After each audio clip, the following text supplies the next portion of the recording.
नमस्कार, बुलेटिन में आपका स्वागत है। मैं हूं आपके साथ जीनत सिद्दीकी। शुरुआत करते हैं खबरों की। मिशन 2022 को लेकर बीजेपी के राष्ट्रीय अध्यक्ष जेपी नड्डा शनिवार को लखनऊ में ब्लॉक प्रमुखों और जिला पंचायत अध्यक्षों की बैठक में शामिल हुए। इस मौके पर उन्होंने सीएम योगी की तारीफ की। कहा, योगी जी यूपी को बीमारू राज्यों की श्रेणी से निकालकर विकास के पथ पर लाए हैं। मिशन 2022 के तहत बीजेपी जल्द ही विजय बूथ अभियान शुरू करेगी। साथ ही 25 सितंबर से पन्ना प्रमुखों का सम्मेलन भी आयोजित किया जाएगा। जेपी नड्डा आज आगरा का दौरा करेंगे और उनके साथ सीएम योगी भी मौजूद रहेंगे।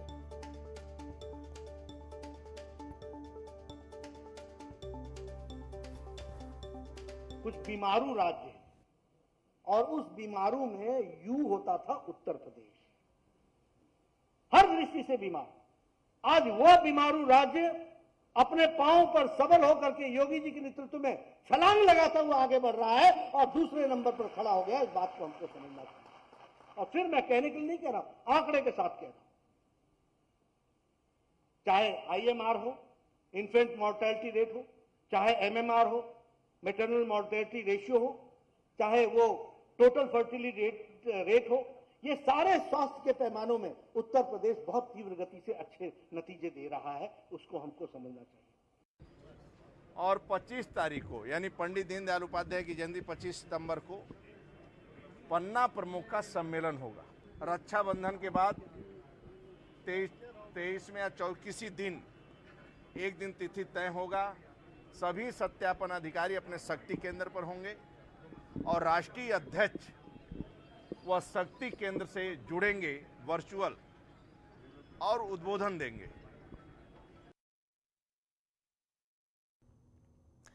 टीजीटी परीक्षा में कई जगहों पर नकल का खुलासा हुआ है। एसटीएफ ने जो सरगना समेत 18 लोगों को पकड़ा है।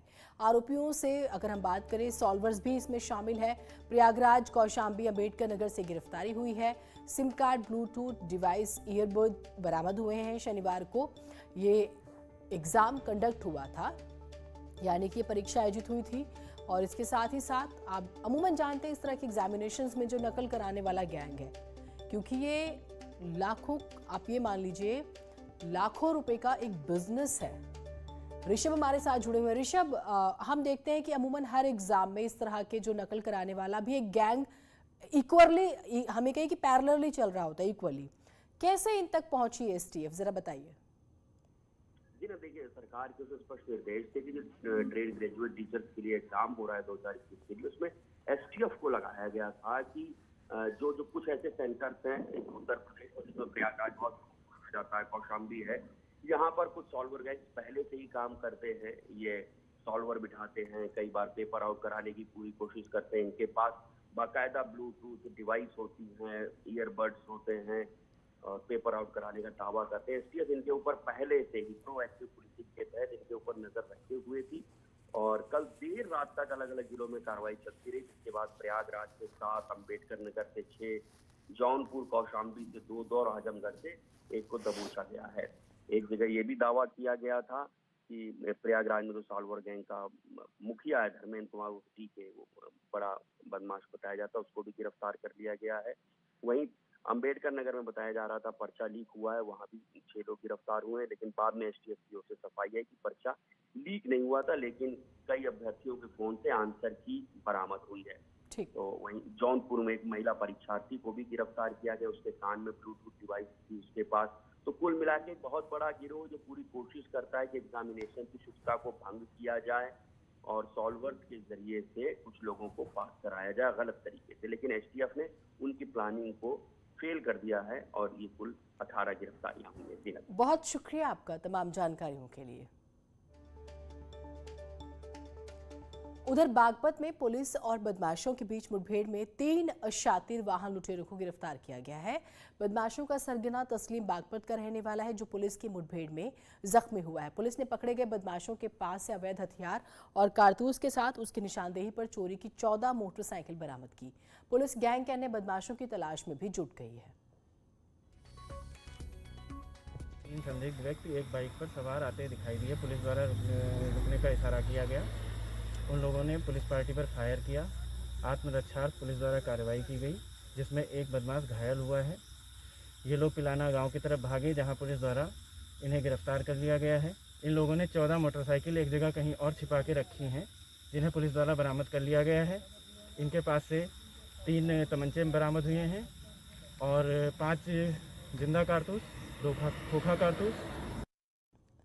सीबीआई ने भ्रष्टाचार के मामले में शनिवार को बड़ी कार्रवाई करते हुए नोएडा, फतेहपुर, कानपुर समेत उत्तराखंड के रुड़की में छापा मारा। मामला सेंट्रल बैंक ऑफ इंडिया से जुड़ा है। बैंक लोन से जुड़े इस मामले में आरोपियों ने करीब 10 बैंकों को 6,833 करोड़ 32 लाख रुपए के नुकसान पहुंचाने का आरोप लगाया। पिछले साल की लोन लेने वाली कंपनी और उसके निदेशकों पर सेंट्रल बैंक की तरफ से सीबीआई में शिकायत दर्ज कराई गई, जिसके बाद यह कार्रवाई की गई है।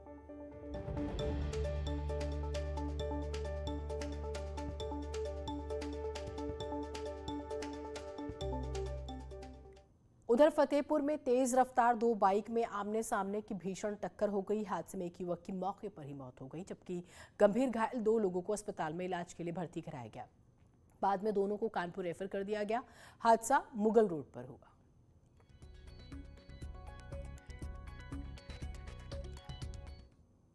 दुर्घटना में चोटिल होकर एक व्यक्ति मृत अवस्था में, 2 व्यक्ति घायल अवस्था में अस्पताल लाए गए। घायलों को प्राथमिक उपचार के बाद हायर सेंटर रेफर कर दिया गया।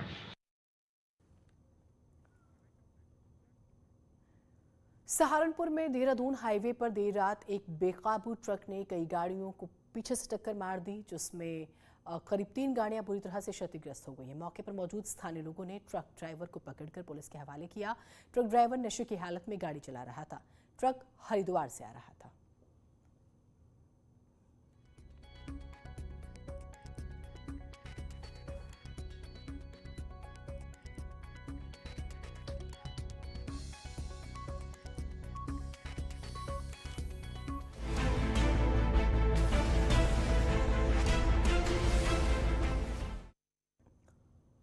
लगातार हो रही बारिश की वजह से यूपी के कई जिलों में बाढ़ के हालात पैदा हो गए हैं। ज्यादातर जगहों पर गंगा और यमुना सहित कई नदियां उफान पर हैं। आसमानी आफत जिस तरह से कहर बरपा रही है, उससे कई इलाकों में बारिश का पानी भर गया है। कई जगह कटान की वजह से किसानों की कई बीघा फसल बर्बाद हो गई है। बाढ़ से करीब 30 जिले प्रभावित हैं। उधर सीएम योगी ने बाढ़ की समीक्षा करके अफसरों को प्रभावित लोगों की मदद का निर्देश भी दिया।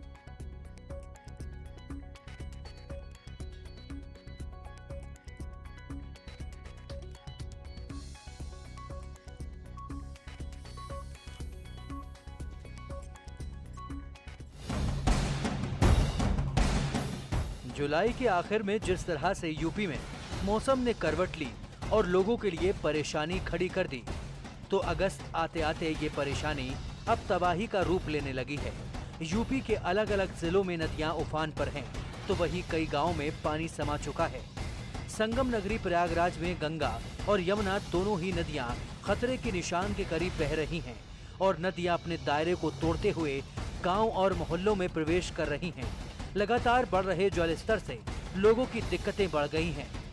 बाढ़ में फंसे लोगों के पास अब राशन और पानी की समस्या खड़ी होने लगी है। ऐसे में लोग पलायन करने को मजबूर हैं। ऐसी ही तस्वीरें। चारों ओर पानी ही पानी दिखाई दे रहा है और इस वक्त हम मौजूद हैं गंगा नदी में। आप देख सकते हैं ये सलोरी का इलाका है।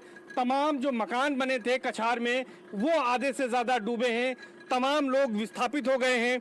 उन्होंने बाढ़ राहत शिविरों में शरण ले रखी है और आप देख सकते हैं कि न्यूज़ 18 इस समय ग्राउंड जीरो पर है और हम दिखा रहे हैं कि चारों तरफ जहां तक हमारी नजर जा रही है वहां तक सिर्फ और सिर्फ पानी दिख रहा है। कई किलोमीटर लंबा ये क्षेत्र है। एक झील सी बन जाती है यहाँ पर जब बाढ़ आती है। और जो मकान बने हुए हैं सलोरी इलाके में, यहाँ पर आप देख सकते हैं कि किस तरह से घर डूबे हुए हैं। वाराणसी में भी देखी जा सकती हैं। वाराणसी में भी गंगा और गंगा की सहायक नदी वरुणा अपना कहर बरपा रही है, जिससे मणिकर्णिका और अस्सी घाट समेत कई घाट जल समाधि ले चुके हैं। नदी के आसपास के घर पानी में डूबे हुए हैं, तो वरुणा नदी के किनारे बसे कोनिया, नक्खी, सिंधवा, घिसियावन जैसे इलाके भी बाढ़ के पानी में घिरे हैं। चेतावनी बिंदु को पार करते हुए गंगा अब खतरे के निशान की ओर आगे बढ़ गई है और इसके कारण काशी में कैसे हालात पैदा हुए हैं ये दिखाने के लिए हमने थोड़ा खतरा मोल लिया और हम पहुंचे हैं हरिश्चंद्र घाट के इस पुल पर, जहां पे आधा पुल ये डूब गया है और हम बामुश्किल नाव के सहारे ये नाव मैंने ली और इस नाव के सहारे मैं यहाँ पहुँचा हूँ और ये बताने के लिए, ये दिखाने के लिए कि अब देखिए काशी में लगभग घाट किनारे सब कुछ डूब गया है, सबने जल समाधि ले ली है। मिर्जापुर में भी लगातार हो रही बारिश से गंगा नदी उफान पर है, जिससे गंगा किनारे के गांव में बाढ़ का पानी घुस गया है। सदर तहसील में चीला इलाके के हरसिंघापुर गांव के दर्जनों घरों में बाढ़ का पानी घुस गया है, तो वहीं नदी के किनारे किसानों की सैकड़ों एकड़ फसल बर्बाद हो गई है। गंगा के बढ़ते जल स्तर से कर्णावती नदी में भी बाढ़ जैसे हालात हैं, जिससे कई गांव में आवाजाही पर असर पड़ा है। अरे बाढ़ आ गया, सब बुड़ रहा है, कोहड़ा तोड़ने जा रहे हैं। कितना नुकसान हुआ है? अरे बहुत नुकसान हो चुका, कम से कम 200 बीघा फसल हुआ है, वो तो नुकसान ही हो गया है। अब भूसा दाना जो पहुंच रहा है, जो बच रहा है ना, उसमें भी घर में पानी घुस रहा है तो भी बह जाएगा। क्या चाहते हैं आप लोग जिला प्रशासन से? एक नाव की व्यवस्था हो जाए तो अच्छा है। दिक्कत ये है कि बाढ़ 2 दिन से बढ़ रही है, ठीक है, और सब्जी उब्जी नुकसान, बहुत ज़्यादा फसलें नुकसान हुए, घर में पानी घुस गया है, गाय गोरू को भी बहुत ज़्यादा दिक्कत हो रही है। इसी तरह पानी बढ़ता रहा तो क्या दिक्कतें होंगी? इसी तरह अगर पानी बढ़ा तो बहुत ज़्यादा दिक्कत आ जाएगी, ठीक है, रहने के लिए भी सुविधा नहीं रहेगी। जालौन में भी मानो आसमान से आफत बरस रही है। जिले के कुंठौन, रामपुरा, कालपी, कदौरा, जगम्बनपुर से निकलने वाली 6 नदियों ने तबाही मचा रखी है, जिससे कई जिंदगियां पानी के भंवर में फंस गई हैं। हालात ये है कि 80 किलोमीटर के इलाके में करीब 50 से ज्यादा गांव डूब गए हैं, जिनको बचाने का काम लगातार जारी है। एसडीआरएफ और एनडीआरएफ की टीम भी लोगों की जान बचाने की पुरजोर कोशिश कर रही है। लोगों को सुरक्षित जगह ले जाया जा रहा है और जरूरी सामान मुहैया कराया जा रहा है। यमुना नदी और बेतवा नदी के तटवर्ती इलाके पूर्णतः डूब चुके हैं। वर्तमान में हम खड़े हुए हैं कालपी की यमुना नदी पर, जहां आप साफ तौर पे दिखा सकते हैं हम आपको कि किस प्रकार यमुना नदी बढ़ी हुई है और तटवर्ती क्षेत्रों में जितने भी गांव आते हैं वो सारे खाली हो चुके हैं। झांसी से एसडीआरएफ की टीम भी आ चुकी है, जो कि लोगों के बचाव कार्यों में जुटा हुआ है। निश्चित तौर पे ये बढ़ता हुआ जल स्तर आने वाले समय में और कितनी गंभीर और भयावह स्थिति पैदा करेगा, ये तो देखने वाली बात होगी। नेटवर्क 18 के लिए प्रदीप त्रिपाठी। सौरभ मिश्रा हमारे साथ कानपुर से जुड़ रहे हैं, उमाशंकर हमारे साथ हमीरपुर से जुड़े हुए हैं। खास तौर से पूर्वांचल की जब हम बात करते हैं तो चारों तरफ पानी ही पानी है। जरा सौरभ, कानपुर के हमें हालात से रूबरू कराइए। देखिए, अगर कानपुर की बात करें तो कानपुर और कानपुर देहात, इसके आसपास जो भी जिले हैं, वहां कानपुर में गंगा का बढ़ता जल स्तर वो कहर दिखा रहा है, और वही यमुना जो है उफान पर है कानपुर देहात में, जहां पर 2 दर्जन से ज्यादा गांव जलमग्न हो गए हैं। लोग वहां पर पानी उनके घर डूब गए हैं। सैकड़ों ने हजारों बीघा जो फसल है वो पूरी तरह तबाह हो गई है, और इसको लेकर के लगातार जिला प्रशासन, जिस तरीके से उत्तर प्रदेश के मुख्यमंत्री ने आदेश दिए थे, उसके बाद लगातार अधिकारी वहां पर दौरे कर रहे हैं, लोगों को खाने पीने की चीजें मुहैया करा रहे हैं। ग्राउंड जीरो पर जाकर के अधिकारी देख रहे हैं कि किस तरह लोगों को खाना मिले, राशन मिले और उनको सुरक्षित रखा जाए। जो लोगों का जो सामान है वो किसी तरीके से सुरक्षित एक सही स्थान पर लाया जाए।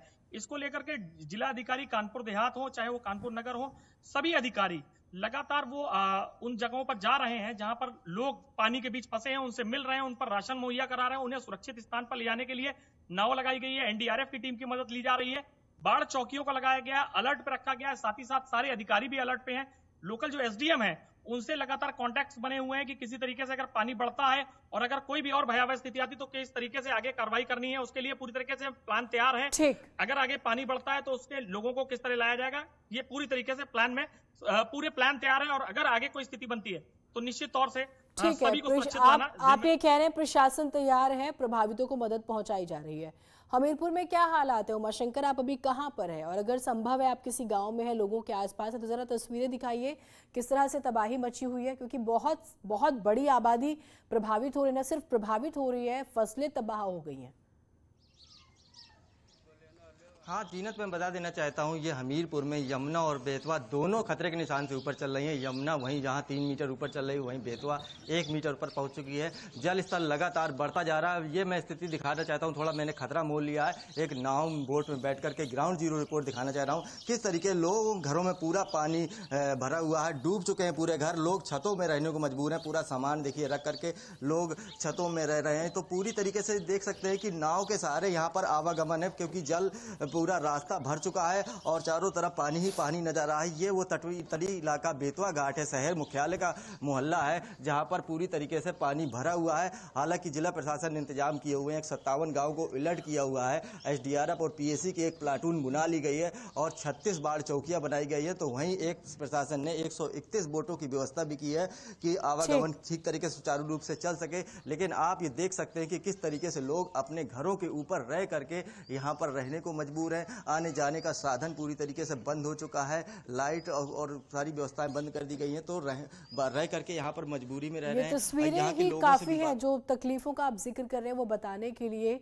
आम जनजीवन किस तरह से अस्त व्यस्त है। देखिए लोगों को मकान की छतों पर रहना पड़ रहा है। अगर जल स्तर और बढ़ता है, बारिश और आती है तो सोचिए फिर क्या होगा। ये तस्वीरें लगातार जो हमारे सहयोगी हमें दिखा रहे थे। प्रशासन बेशक दावे कर रहा हो कि वो तैयार है अलर्ट मोड पर। एक छोटा सा ब्रेक ले रहे हैं, कहीं मत जाइएगा।